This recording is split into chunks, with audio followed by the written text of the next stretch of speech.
Hi, BrenTech here, where tech is made simple. So just a quick video to let you know if you are using Brave that the browser has received this week's security updates that started rolling out late yesterday in my part of the world on the 19th of June. And then over and above the weekly Chromium security fixes, we get 3 bug fixes that have rolled out for the Brave browser.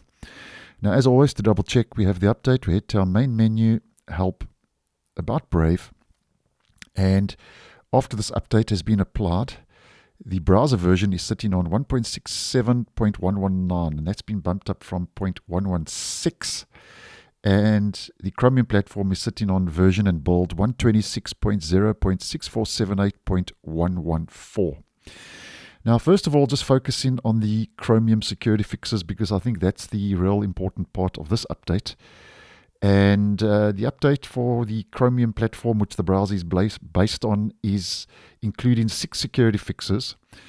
And they are all high risk and high severity security flaws that have been patched, which is your level just below critical.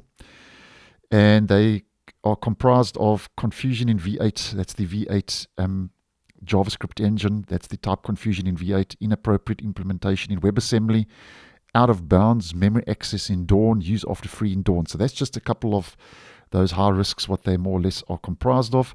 So 6 security fixes, all high severity, and we still don't have any word if there are any 0 days, which is always good news. So at this stage, there doesn't seem to be any 0 days that have been actively exploited in the wild that have needed to be patched with this week's security fixes. Now, as mentioned, there are 3 bug fixes that have rolled out for Brave, the browser itself. And the first is regarding Web3, which is the cryptocurrency side of things. They've just rolled out a fix for that. And then they've also rolled out a fix. Apparently there was a crash when switching between grouped tabs in certain cases. So if you are using tab groups and you were switching between those save tab groups as an example, and the browser was crashing, that should be addressed according to Brave. And then if you are using Brave on Linux, they fixed a crash on Linux when certain keyboard shortcuts had been removed while vertical tabs were and are enabled. So that's just for Linux users. So there we have it. 6 Chromium security fixes that have rolled out and 3 bug fixes for the browser itself. So thanks for watching, and I'll see you in the next one.